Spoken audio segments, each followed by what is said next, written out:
Shake the Ground podcast is brought to you by Amplify Podcast Studio. They don't just produce podcasts, they build podcasts designed to last. See amplify.ie. Welcome to Shake the Ground, the podcast that's here to remind you that the life, job, relationship, and persona you want is on the other side of overcoming fear. I'm your host, Nathalie Lennon, and every week we're diving into the stories of people who dared to do things differently or will help you be able to do just that. I'm a believer that confidence isn't something you're born with and that it's something you build, and I hope that this podcast helps you to do just that in many areas of your life so that you never settle for less than what you dream of, be that in your career, relationship, family, and everything beyond. So if you've ever felt stuck, scared, or like you're playing small, let's shake the ground. Today's guest is someone who I think shows that shaking the ground doesn't always have to look dramatic. Sometimes it can be a quieter personal shift that changes you the most. Louise Cody has built an incredible social media platform around being completely herself, from fitness, her love for sport, being on the farm, and even her love for pints, which I can confirm is a deep, deep love. And we're not talking about the sport kind of pints. We're talking about the black stuff here. But recently, becoming a mom has brought a whole new kind of change, challenge, and adjustment to her life, which is what I am excited to dive into with her today. So we're going to be talking about shifting identity, growth, and what it really looks like to find your feet again in a brand new chapter, particularly motherhood. Mamacita Louise, welcome to Shake the Ground. Hello, thanks for having me. This is a crazy one because we've been friends for so long, and we've always said no matter how much time goes where we don't see each other, our friendship is always the same when we do meet up. Yeah. And I haven't saw you in so long. Like, I haven't heard about your transition into becoming a mum, how the birth went those first few weeks, and then how the, I suppose, difficult times hit afterwards. Mm-hmm. And I know it was difficult for you, and we're going to dive into all of that today. But before we start, can you take me back a bit to before motherhood for listeners who might not have heard you before? And I suppose talk to me about how you got into social media and built that confidence in yourself. What was that journey like for you pre-motherhood? Okay, so basically I think like a lot of people, not like a lot of people, but during COVID I kind of started making videos on TikTok for entertainment because himself was on the farm, you know, the work didn't stop for him. So it was kind of a way to entertain myself. TikTok, I felt like it hadn't really taken off here when I started on it, and I was like, there's nobody from home that can see me on this. So I was like making my videos and fine, and I just kind of grew and grew and grew through probably looking for a bit of what's the word I'm looking for? Company, essentially. Yeah. I was at home by myself, bored out of my mind. And I was always afraid, I was always really conscious of my accent. Like I remember I used to go to college in Dublin, and there would always be an echo of my accent in the class. Like, so I was always very aware of how I talked, but like I couldn't change it. But I guess for a platform like TikTok, and particularly during COVID, people got to hear like that deep country accent that they wouldn't really hear elsewhere. So it started with lip syncs, and then I found that the videos where I was just talking myself did way better, and people actually liked my accent. Now, I think it wasn't an Irish audience that liked my accent, to be honest. I think it might have been more the Americans. The Americans love the Irish accent. But it just gave me a confidence in myself to just use my own voice, because I probably would have hid behind lip syncs and like songs and stuff like that. Whereas that kind of all the positive comments about my accent, I just like started talking more and more and more. And then, you know, TikTok took off, and when brands wanted to work with me, it was through they wanted to work through Instagram. Yeah. I had actually considered deleting my Instagram because I was like, everyone from home follows me on Instagram. But then I just started on Instagram, and there was always a little bit of nerviness doing that, but that's now grown as well. So I love that. I actually don't think I've ever spoken to you about this before, like how you built that confidence in yourself. And I never knew this story of initially it was lip syncs and you felt like you might have been hiding behind that. And when you started sharing your actual accent, it's funny how much social media for some people can knock us down, but it really helped to build you up. Yeah. Yeah. Yeah. So do you think from that moment on, your confidence just grew as a result of the platform you were building? I don't think, no. Well, I think there was still times where I was quite anxious, and I don't know at what point I'm rambling. No, I know where you're getting to, right? Because my next question, I'm like my mind is like jumbling a million ideas in my head, and I'm just trying to just nail down. I'm sorry, that's the sleep deprivation. I'll work this out. So my next question was going to be like, was there ever a stage where you doubted yourself? Because I mean, we've spoken before about how social media can put pressures on us, and it definitely caused me to have a really rocky road with my confidence, my body image, my mental health. Like, I suffered immensely. And we're going to go into speaking about your mental health post-pregnancy. So social media, your journey as a person, as a whole, was kind of an upward trajectory, I would say, even into COVID. And then with social media comes, like you said, these kind of pressures or maybe worries of judgment from local people. And that's in no way to like local people who don't have, you know, who don't want to post online. Hey, I'll do it. I'll do it. I will do it. That's for a whole other podcast. No, look, I think I did so well on social media because I didn't actually put much pressure on myself because I was just kind of posting for my own entertainment, and I had more people saying to me like, I brightened their day, I made them laugh, I did this, I did that, and that was kind of driving me. And there was never really this pressure on myself to like, I wasn't trying to make it. You know, it was just a bit of fun for me. And now I'm lucky enough to do it full time. And it's because of all those years of just having fun and making authentic content. And I've just carried that now into a full-time job. So speaking about mental health then, and I suppose your journey with mental health pre-pregnancy, was that always quite positive? No, I would have been bullied in school, and through my teen years then would have went through rocky stages of low self-esteem and low confidence, and then would have went through a very rocky stage at 21 where I would have had to get anxiety classes for panic attacks. So once I worked through all that, then I know that's an awful lot to just throw into one sentence. Like I'm sure people are listening going, oh my God, but she was just talking about how confident she became because of social media. Like how did you overcome panic attacks, anxiety, and getting bullied in school to be such a bright and bubbly and confident personality online? It didn't happen overnight. Okay. But I actively... So like share that toolbox with us. Do you know what I mean? Well, I couldn't do it by myself. Basically, it was more so admitting that I was in a bad place and I had to seek external help, which I did. I went to see someone professionally. I talked regularly for I'd say the guts of a year and a half and did those anxiety classes to work on my coping mechanisms and all those things, and just kind of came out the other side of it. And you know, an awful lot to do with is kind of like worrying about what other people think, and you know, what other people think is none of my business. I know, but I relate to you so much because even at like 32 now, I'm like, okay, surely you're over caring about what other people think, particularly in what we do, like posting our lives online. But there's still days where it catches me, and we seem to have this kind of thread in Shake the Ground where a lot of us have struggled with mental health, anxiety, building our confidence, gone to a professional, and that's helped us get it back again. So I love that that's popping up here on the podcast numerous times. But going to professionals, seeking that help, getting your confidence back, was that an easy process then to transition it all to being online?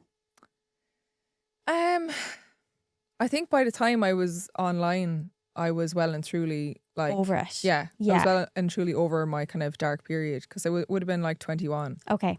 To 2020. So social media never got in the way of your mental health journey. It never caused any negative effects. No.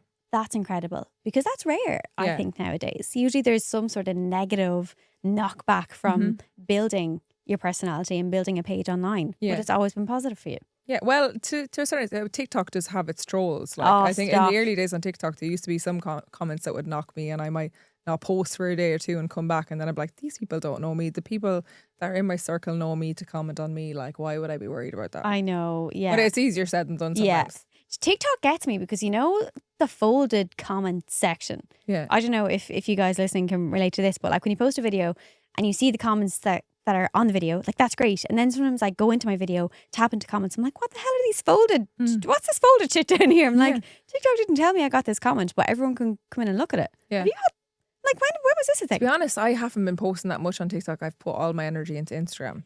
Because that's where the work is for you. Yeah. Yeah, so that makes sense. Okay, right. So we've got we've got the baseline idea of kind of your journey to building this confidence, what you struggled with. And I don't want to dive into too many of those struggles from, you know, your teenage years in school. Maybe we'll save that for another day. Yeah. But what I really want to dive into is becoming a mom, because I feel like there will be a lot of women listening that are maybe pregnant, want to get pregnant, hope to get pregnant, or have just had a child, maybe they're having another, and they'll be really interested in hearing these stories, because it's a stage in life that we are at our age. And maybe male listeners who want to support women through that as well.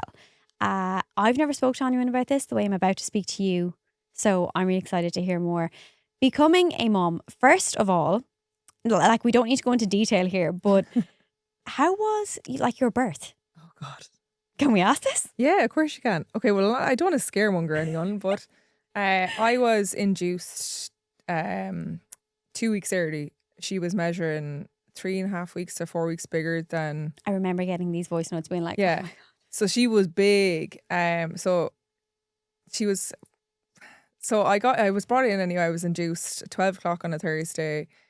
1:45 that night, my waters broke. Wasn't brought into the labour suite until 12 o'clock the next day. So it was about 2 days. That time scale, midday, you're induced. Yeah. 13 hours later, your water breaks. Yeah. And then Another 12 hours nearly.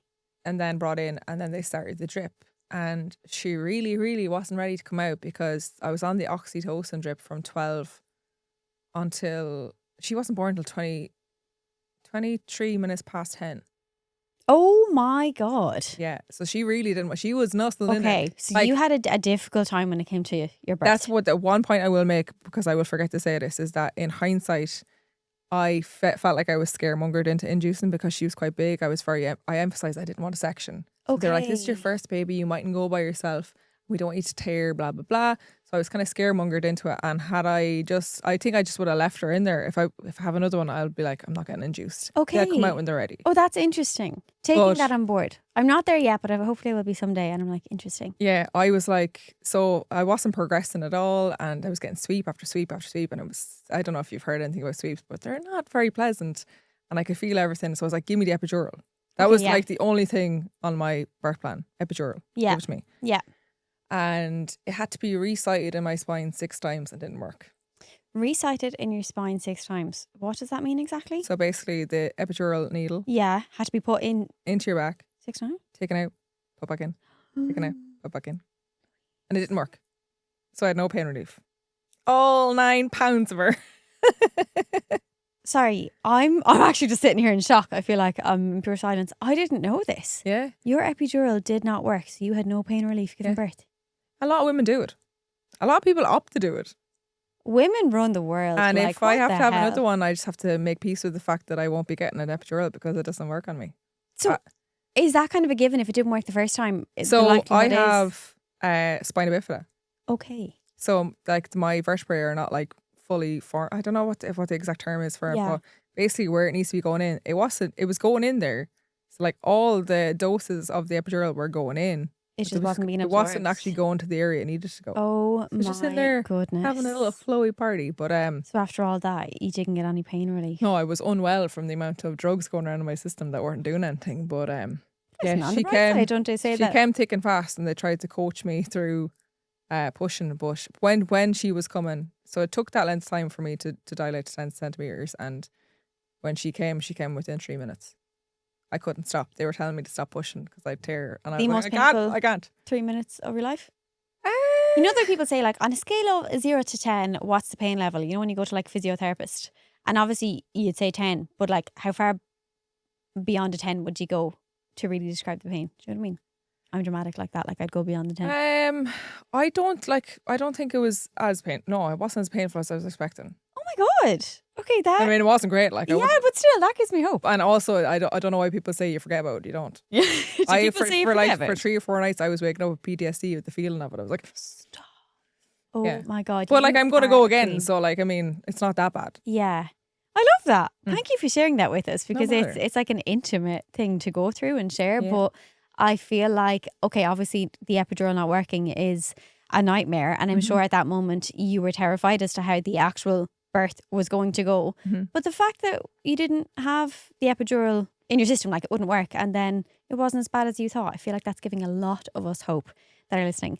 Okay, so moving forward then into becoming a mom. I don't even know where to start, Louise, because this is really my first time, and I hate that it's my first time really getting to talk to you about it. But talk me through that shift, Louise, like not as a mother and now with a child to look after. How is that shift in your identity? I feel like it's changed my whole mindset and outlook on the world. Like even if I look at shows with kids in it now, like I just feel so differently. But like the first couple of weeks, like the first couple of days in hospital, like I was just looking at her bawling and be like, I love her so much. Like Dennis came in and was like, what's wrong? I love her so much. I was like, Jesus Christ. But your hormones are going everywhere over those few days as well. But like as well as that, like so the first few days they don't even realise that they're out. Like they don't realise they're out in the environment. So they're very quiet. You have to wake them up to feed them, like all those things. Like they're just very like tame. Yeah. And then so I went in on the Thursday, I was out on the Sunday home, and I don't know what happened when I got home. Whether it was probably, I couldn't sleep. I was in a really like uncomfortable bed, so I didn't sleep much in the hospital. And I think from the sleep deprivation and just the traumatic ordeal of my birth and like all that kind of came together when I got home, and I just felt like I couldn't do it. Okay. I just felt like I just felt like a terrible mother to her. I don't know why. I was like, if she cried, I would cry. I would like, it was something in me breaking every time she cried. Oh, that's such a strong way to describe it. Like it gives me a pit in my stomach thinking that you felt that way for so long. I was in so much pain. Like I had bruising all up my spine. So like trying to like change her nappy and stuff like that, I was kind of bent over, and like I also had an awful lot of stitches, so I couldn't walk, I couldn't sit down. I was in an awful lot of pain going around the place. So I was trying to tend to her, and I was in so much pain that I remember she cried at one point, and I just like dropped to my knees in the kitchen bawling, and I was like, I'm not good enough for her. Oh, Louise. And this went on for a while, and then it was like everyone's like the first 6 weeks. Once you get past the first 6 weeks, and so you're kind of telling yourself, I just have these 6 weeks to get through. You'll see it whenever you're lucky enough to have your own little baba, that people will be like, it's like the next timeline. It's like 6 weeks, things get better. Yeah. It's like 2 months, 3 months, 3 months. And all these timelines were coming, and I was like, holy hell. It's extending all the time. After I think it was at about 12 weeks. Well, the first 17 weeks I slept sitting upright because she wouldn't lie down on her back whatsoever. So I was like sitting upright like this against the bed, like this, with the pregnancy pillow around me. It was the only way. And for 17 weeks. Yeah, and it went on even longer, because from 7 o'clock at night time she would start bawling, crying, like purple in the face, covered in sweat, crying until maybe 3 o'clock in the morning. And you couldn't put her down because she wouldn't go down on her back. So it would be pacing with her, and she would only she kind of would kick off even more in his arms. Yeah. So it was with me. So he would kind of like, he'd be pacing with me and like would take her, and then I'd take her back. That must be so difficult for him as well. Yeah, so I was pacing back and forth, and until she would wear herself out and fall asleep in my arms, and then get into bed, and she would sleep, and I would like just fall asleep like this. Yeah. Head kind of against the headboard. For a couple of hours if even. Yeah. And it was horrible, because every day, like I poured everything in the day, doing it right, routines, everything, talked to sleep consultants, talked to everything. Brought to the GP, and it was just kind of like everything was done right during the day, and you felt like an absolute failure once 7 o'clock came, because you're like, what is going on? It's also like so testing in a relationship. It's like so hard. That's one thing I was not aware of. Like you kind of like you hear about couples that are like going through hard times, and they're like, oh, let's have a baby. You know, that'll fix everything. I never understood that though. Oh, holy hell. Like I remember texting one of my best friends and be like, how are you still married? Like she has a baby 4 months older than mine. Okay. I was like, tell me. She was like, ChatGPT's been doing my counselling. But isn't it, there's some sense of peace in being like, well, you knew your best friend was struggling too. I feel like it's a really brave thing to share, because not many people want to share that there can be such a strain put on their relationship. I feel like everyone, particularly someone who has an online public page and a page like yours, just tries to make everything look rosy and happy and wonderful, and people rarely want to share struggles that can be going on behind the scenes or within your relationship. I have to say, like, there's over the years some kind of extended friends that I know that have had children. The very first child and those first few months was probably the biggest make or break for most of them, which kind of terrifies me. And I feel like there's not enough prep, maybe like prep opportunities there for couples to go to really get you ready. I feel like there's a lot for the mother to prepare, but there's not a whole lot there to get the relationship ready as a whole for what you're about to go through. I think or is there's not enough emphasis made to men, to be honest. I think, and this is nothing against him whatsoever, this is men in general, is that all right, men, we're listen up. Yeah, listen up. Listen up, men. I think like as women we're told constantly like we're made to do this. Like our bodies are made to do this. But men are told the very same thing. So they're not there. They don't understand because society is telling them that you're made to do this. Like, yeah. So they don't see the struggles. They don't understand the isolation and motherhood and all those things that come in. Like I was, well, in fairness, he was pain. The body changes. I didn't sleep. The first night she slept was the night after she was christened. She slept for 11.5 hours through the night. Oh, that's freaky. Like, no, that's freaky. The devil left, but then I talked. The devil left. But then I talked about it out loud, and she took it all back. But she like I was like severely sleep deprived for 6 months, like literally nothing, and it made me really realize like why they use that as like war tactics, like sleep deprivation as like a form of torture. Yeah, because I was like, it is. It's one thing that that's the one thing that I always think about when it comes to someone who has a newborn child. Because if I get 7 hours sleep instead of 8, I'm an antichrist. And I'm like, you're lucky to get 3 hours straight, really, in those first few weeks. Yeah. And it's one thing that I've spoke about to Max before as well. I'm like, we just, you know, if our day ever comes, we need to be aware that the state we're in when we're sleep deprived is not our usual selves, and we're going to be that way for the first couple of months, because I genuinely turn into a different person. Like, I don't like who I am when I'm sleep deprived, and I don't have the energy for anyone or anything. I'm like, just leave me on my own. But you don't have that choice when you're a mother. You have to literally always keep going. Yeah.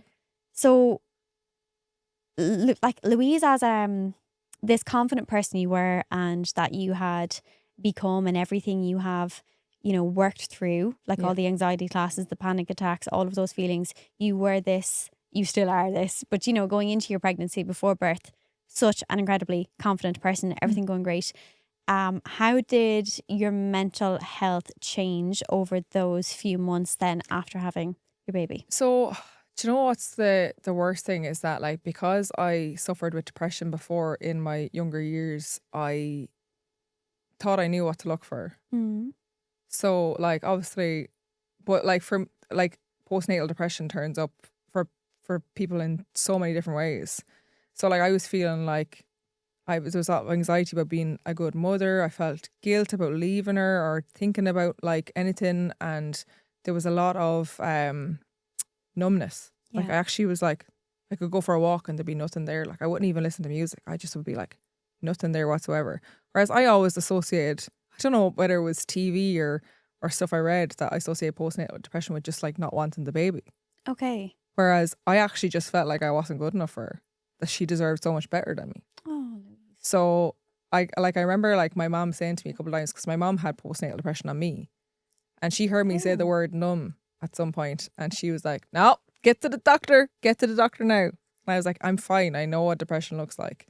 And it kind of went on for a couple of weeks, and I was like, no, this is bad. Like, so I ended up going to the doctor. I was still breastfeeding. I breastfeed up until 6 months. The day she turned 6 months, I stopped. Fair play.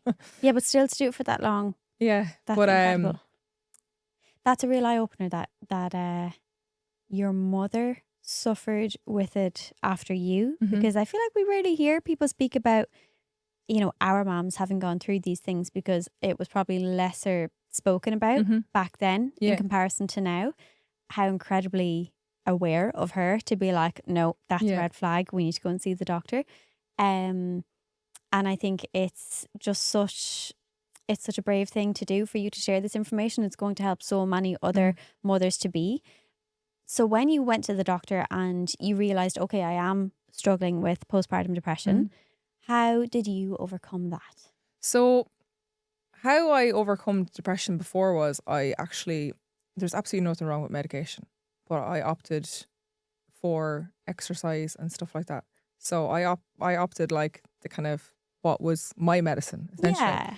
And that's what got me out of it. And I needed an hour a day Yeah. to just go and exercise, and just that was my medicine. And to be honest, the more I got That hour. the better I felt. And I just really started to feel my spark coming back. I love that, because I feel like and that's something we've said here before, like seeking medication for anxiety, depression, absolutely no problem. But I would be one to say, I think like everyone, just try everything else first, Yeah.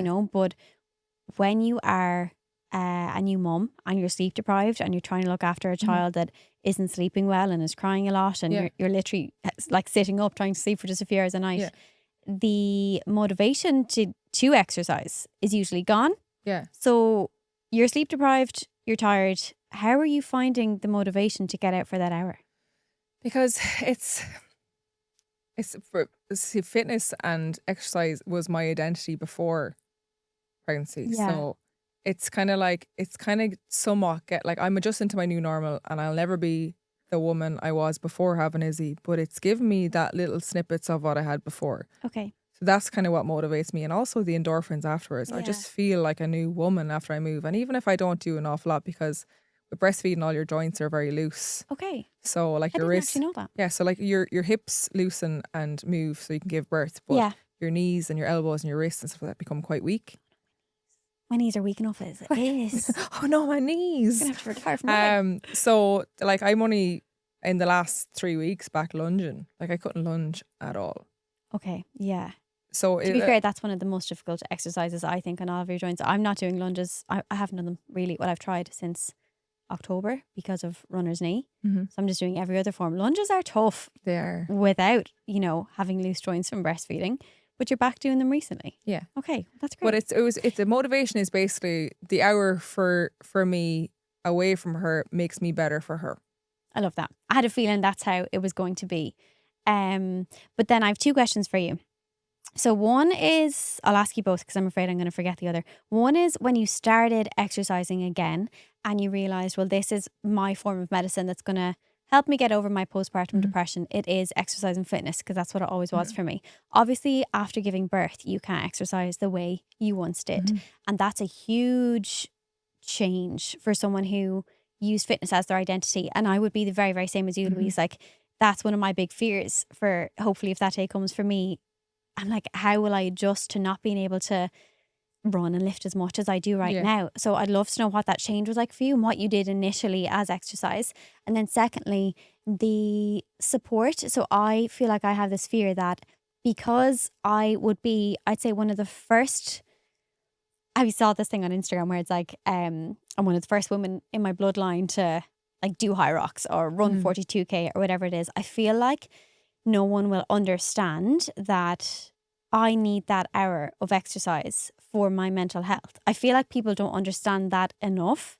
Even now, as someone who doesn't have a child and it's just me on my own. Like, when I go to Max's race weekends, I had to say to him, listen, it may not be every day of the 3 or 4 days, but I definitely need an hour, 1 or 2 of the days to go and run and just do my own thing and do some exercise. Even though we're getting in so many steps, walking around all day, I just need that hour to like bring me back to me and center myself. Yeah. So I feel like he understands it. He's amazing. But sometimes I probably struggle with like other times in my life where we're away. I'm like, will my family understand that like I just need a break for an hour? Because, well, it's my medicine. It keeps me well. But I feel like not everyone understands that. So I understand it for you. How did you get people around you to understand that you needed that hour? To mind you for that hour, that was your non-negotiable?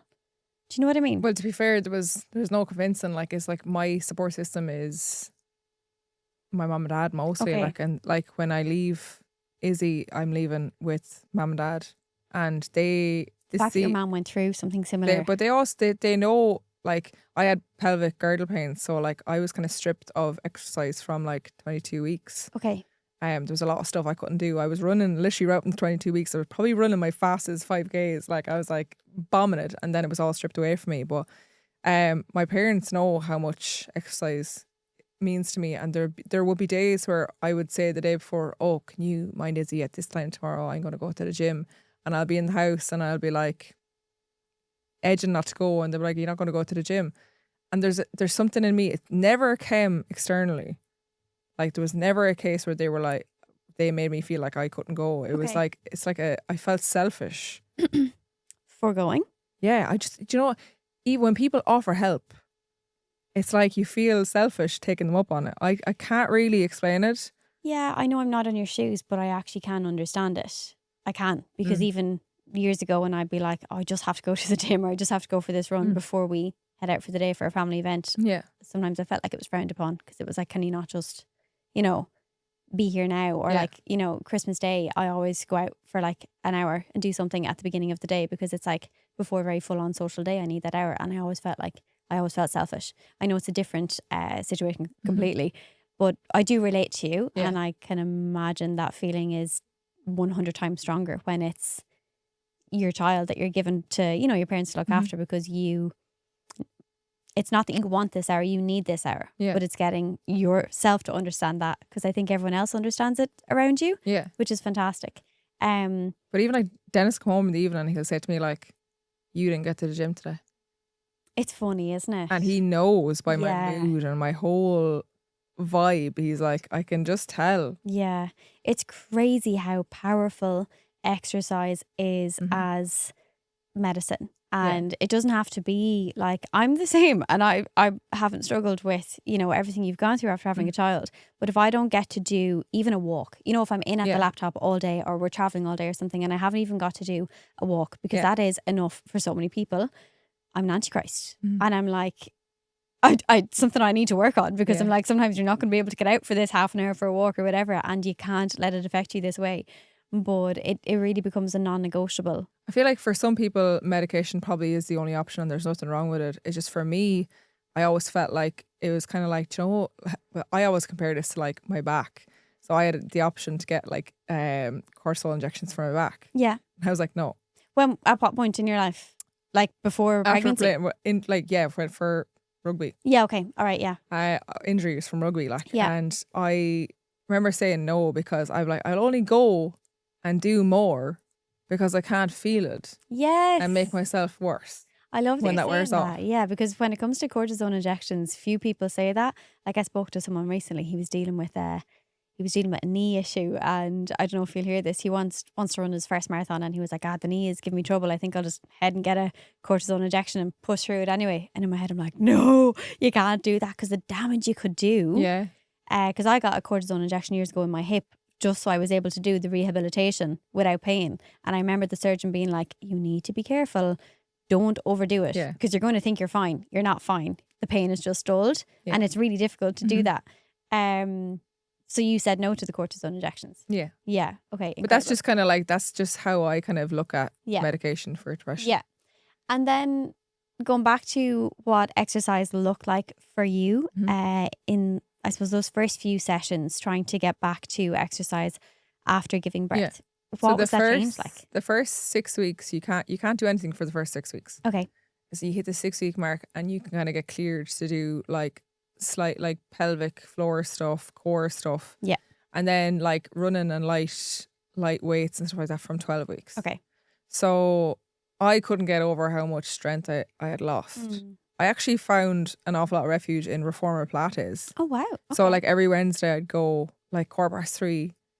I had actually started going at like a later class. It was like 7 or 8, and I was like, no, it's in the middle of witching hour. Yeah. That's too much. He won't cope without me. So witching hour was a term I just learned recently, because one of my best friends has had a baby, and she was like, oh, it's the witching hour. I'm like, what the hell is the witching hour? It's a real thing. yeah, well, it wasn't. It was witching hours for us. Yeah. Yeah. But so 3:15 on a Wednesday, to make that kind of a priority for myself, that if anything, I got that once a week in the early days. Yeah. And it was kind of, it built me up, but like it was so hard, like my wrists, I couldn't put like, just so Hold like yourself holding up. the bar and holding yourself up, like it was so painful. Because of how they're How morphed. it was just so weak. They were just so like mobile. Again, I love that you're sharing all of this, because I've never heard any of this from a new mum, do you know, to prepare so many women for it. What's been the biggest adjustment for you personally, becoming a mum? Jesus, how long do you have? For me, there's been so many. I mean, I'm adjusting to the social media side of things. I'm finding it very hard to be consistent with, but I think I've been quite open online. You have. You've been incredibly open. It's something like, I said this on when I was on Ireland AM. I was like, I found the mom content online, like it was just like toxic positivity, and I was like, it's not like that, and it's okay to not have it figured out. Like, I remember just feeling in the depths of it and thinking, Jesus, like, what if there's, and it was the content I was consuming me. I was like looking at it and being like, holy hell, I feel terrible. Like, is this what other people feel like? I need to talk about how I feel. Yeah, Louise, I love how you just phrased that. The content I was consuming me. That's a powerful statement. And I relate to it, not even being like... Because comparison is the thief of joy. Yeah. Absolutely. Yeah, 110%. You know it. I've literally stopped scrolling and stopped looking at the stories and posts of like some creators that I love. Not you, of course. But like, because I was just comparing myself way too much. Yeah. Way too much. I was like, I actually can't. And I feel really bad about it. But I can't see this content because it is not doing my mental health good. And then you feel like you're letting other people down. But okay, so you feel like there's toxic positivity in the online mom space. Yeah, it just it's not picture perfect. No, but you're like, I remember having a conversation with someone recently about how it's like, okay, the birth date is coming up, so we're gonna get the spray tan, we're gonna get the nails done, I'm we're gonna sorry, have the lashes on. I was fighting for my life. Like, how would I just so like I didn't even bring a makeup bag. I love that, and you love your makeup. And I knew I was going in. Like, it didn't just happen. I was going in for an induction. I didn't even bring a makeup bag. I'm like, why would I be putting Last on thing makeup? on your mind, I know. So then, when it comes to that biggest adjustment for you as a mom, I suppose it was trying to find your feet again in what is now your career online. Well, that, and like, you know, like, it's also adjusting into, like, I have friends that have babies and friends that don't have babies, and there was that adjustment that, like, you know, you kind of stopped getting invited to things when I was pregnant, because we're like, oh, she's not going to stay out late, and she can't drink, and she can't do this. And then when I had the baby, it's like, you're too busy to be asked. Like, yeah, it's just assumed, when really sometimes, like, last minute things are like the best time for me to be like, okay, yeah, sure, yeah, okay. I'd love an hour out. Yeah. That's good to know, because even with my best friend that had a baby, I called up to see her there 2 weeks ago. She might hear this now when it comes out, but I was like, I didn't know whether to call sooner or whether to leave it later or whether to text or whether to not text, because I'm like, I don't know how much of the bubble you want to just be on your own in for this time. I do feel like some people can just cut contact because they're like, oh, they're busy, they have a child now, not the way to go. But as someone who didn't really know what it was like, I didn't know how. And even with you, I'm like, I don't know how much to ask, how much to text, how much of this time they want just to themselves. Yeah. It can be a difficult one to get right, but you gotta, I think the moral of that story is there's no boundary. There really isn't. I think that, like, you know, if they're not ready to see it, like, I find, like, trying to make plans with people, like, I can't plan in advance. I don't know what way the night's gonna go. Yeah. It's kind of like on the morning job, I'd be like, oh, her nap is this time and this time, we can definitely do this today. Yeah. Planning in advance, it just never works out for me. But that's understandable. But I do think, like, definitely I reach out more. Like, the funny thing is, like, when I had Izzy, I became allergic to my phone, because you're dealing with so many tasks at hand, whether it's the baby and the feeding and the naps, or the amount of laundry there is. Nobody talks about the amount of laundry. Stop. Holy I can't hell. imagine. Or remembering to eat and stuff like that. You just don't think to look at your phone. So the messages pile up. So you won't get an immediate response all the time. Yeah. But they definitely always reach out. It's always seen. Yeah. And if a friend says, call up, I'm always home, that's a cry for help. Okay. That is a cry for help. Yeah. And come here, question for you. This is another big one. Who are you now compared to before? Would you say there's a big change in you as a person or your confidence?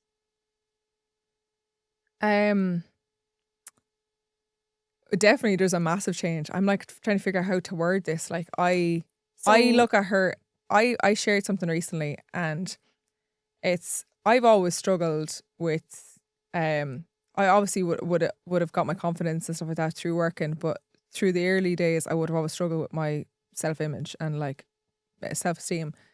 And you spend years questioning your own beauty until one day it looks back at you. And I literally, like, when I look at Izzy, I'm like, I made this. She came from me. Oh my God, that's And so it just makes me feel whole.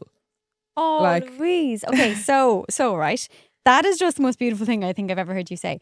Because before asking you that question, I was like, I wonder how she's going to respond to this. Yeah. This is my first time sitting down with you for so long, like looking in the eye since pre having your baby. And you were a guest on my former podcast, The Dating Games. Yeah. And I hope you don't mind me saying this, but I remember we came out and you were like, oh, you were frustrated because you were like, I just didn't feel like I was like myself in there. You were like, I felt like I wasn't like my like confident, like comedic kind of self. And like, you were amazing. You were absolutely great. And it was a fantastic episode. But I hated that you felt that way about yourself. But sitting here now, looking at you, I swear to God, you have a whole new aura just beaming off you. Like, I feel like there is such a different level. Oh, I'm like getting all emotional, happy for you. Yeah, mamacita. Mamacita. But like genuinely, you look so happy and like so confident, and you're literally glowing. You are. Like, I feel like motherhood has helped you become even more of an incredible human being and confident human being after overcoming obviously a really tough patch with it. Yeah. You're like through the tunnel and the light is there. Yeah, it's all thanks to her, to be honest. Oh my God.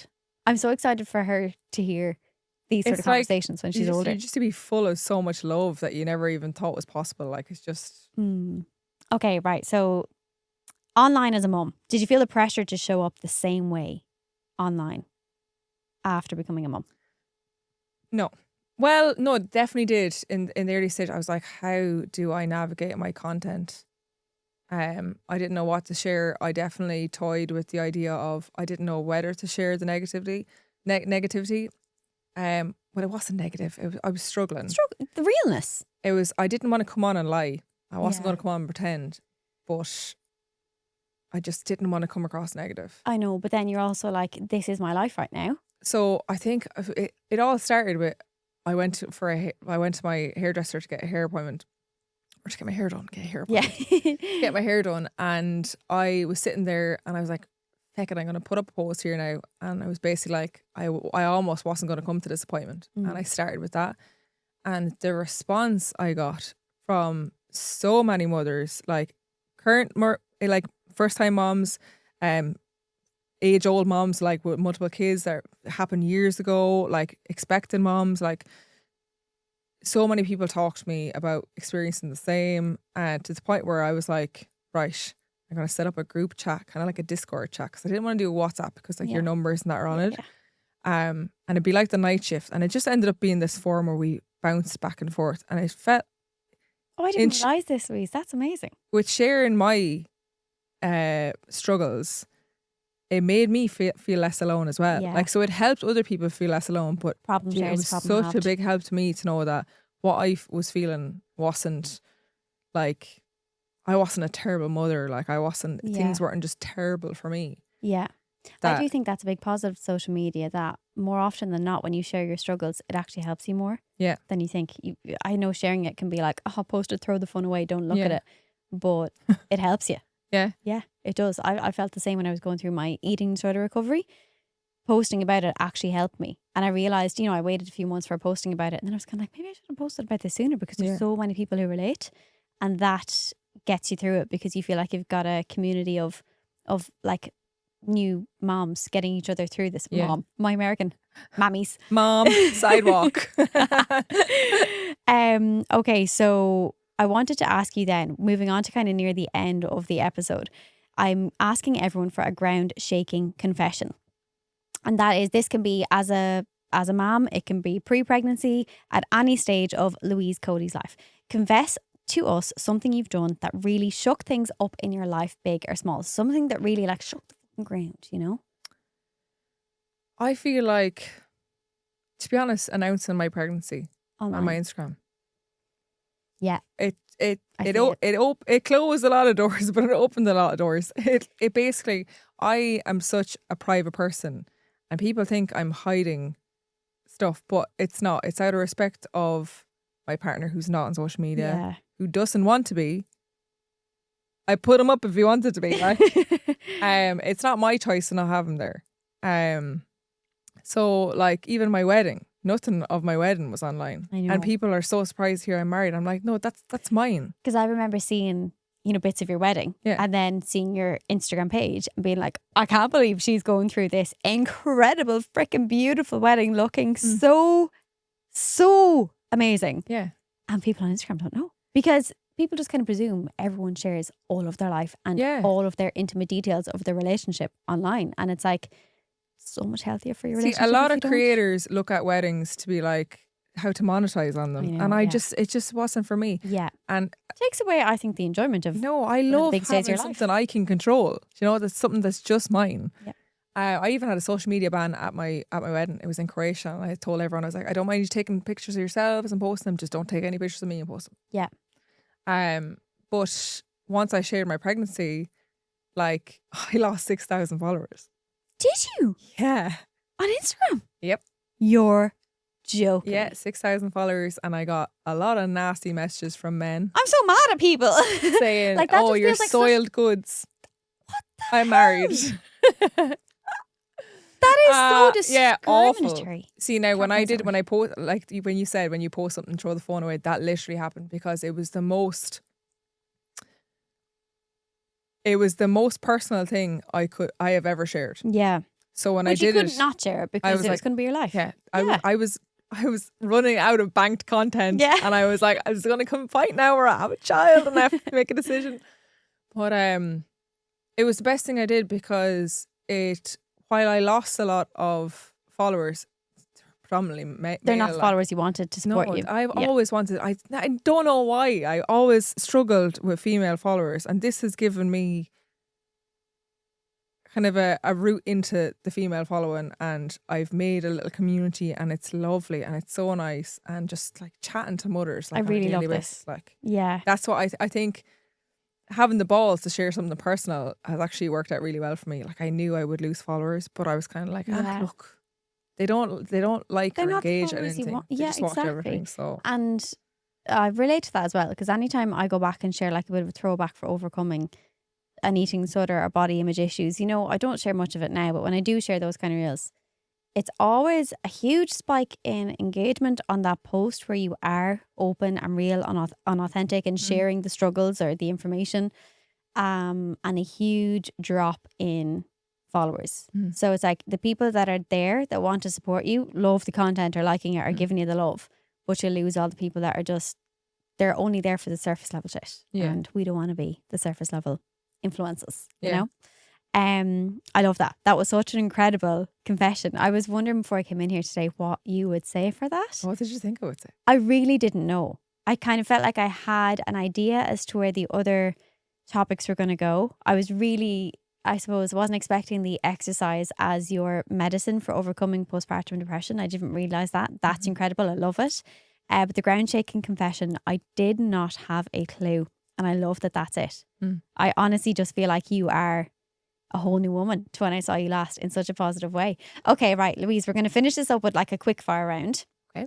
So I'm going to throw different things at you. Some of them are like literally one word answers. Others you might have to think about a little bit more. Are you ready?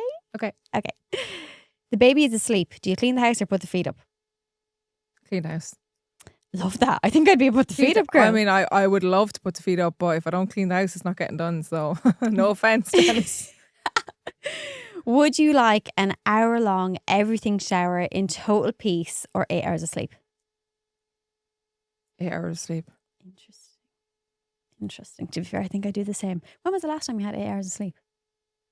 That's not on my list here, but I don't know. I don't know, gal. Please, I slept for 9.5. Even the night that she slept for the 11.5 hours, I was awake all night looking at her, thinking she was dead. I was like, "Are you okay?" Like putting a mirror in front of her mouth to see if she was breathing, because I didn't want to touch her and wake her. The anxiety! Oh my God! I was like, "Why is she not waking up? It's 2 o'clock. She's always awake." That is mental. Okay, the most chaotic moment in motherhood you have had so far. Oh Jesus! This is supposed to be a quick fire round. Most chaotic. The first 17 weeks. It's just chaotic. The first 6 months. The whole thing. Yeah, it's just been absolute chaos. Something you said you'd never do as a mum, but now do. No, something came into your mind straight away and you're like, oh, I shouldn't say it. What was it? When you find like I because I've had such a miserable time with Izzy with the sleep and stuff like that, like I remember coming across a girl I know that was pregnant and be like, oh well, I hope you enjoy your sleep now. Like I just became one of those just wait people that I gave out so much about in the run up to my pregnancy. Like I hated them, and the minute I came out of my mouth, I was there with my other friend who was on maternity leave, and she looked at me, she goes, I was like, I hate myself. This is what she's done to me. Oh, I love it. Okay, so if you're trying to get some positive reinforcement when you're pregnant, maybe don't come and confide in Louise. No, I'm better now because I was just one comment one time. Okay, moving slightly away from motherhood. The biggest red flag in a person for you? Oh, Jesus.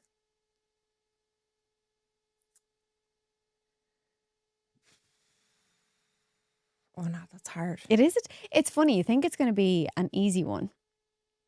I feel like I have a lot of them, but I can't think of one. I know. We'll come back to it. Yeah. It might come into your head in the meantime. Voice note or texting? Voice note all day.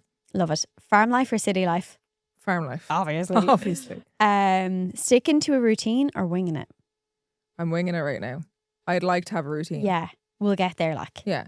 Would you describe yourself as dramatic or chill? Depends on what time of the day you ask me.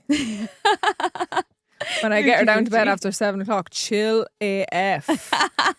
But during the day, it can get chaotic and dramatic. Dramatic AF. She's very dramatic, so she makes me a little bit dramatic. She's taken after you pre 7 p.m. One habit that's changed your life? Exercise. Yeah. Most embarrassing moment that you still think about? Oh, Jesus. I don't think she doesn't think get I embarrassed. have one. No, I get embarrassed. It might come back to you. We'll skip. Okay, I love this one. I've asked this to a few people and we're going to leave it on this one. What's your current life era called? Mom era. Mom era. Yeah. I would say hot mamacita era. But Thanks so much. I will take MILF. We'll answer to MILF. I absolutely love it. Louise, thanks so much for joining me on Shake the Ground today. I loved it. I hope you enjoyed it too. Yeah. We need to go have coffee now and have way more chats than this. But that was incredible. Honestly, I feel like you have helped so many mums to be and new time mammies with the story you've shared today. Honestly. Well, hopefully. Yes, 110%. It's really inspirational that you can be so open and vulnerable and authentic, and it's what the online world needs more of. You shake the ground. That is for sure. Shake the ground. Hashtag shake the ground.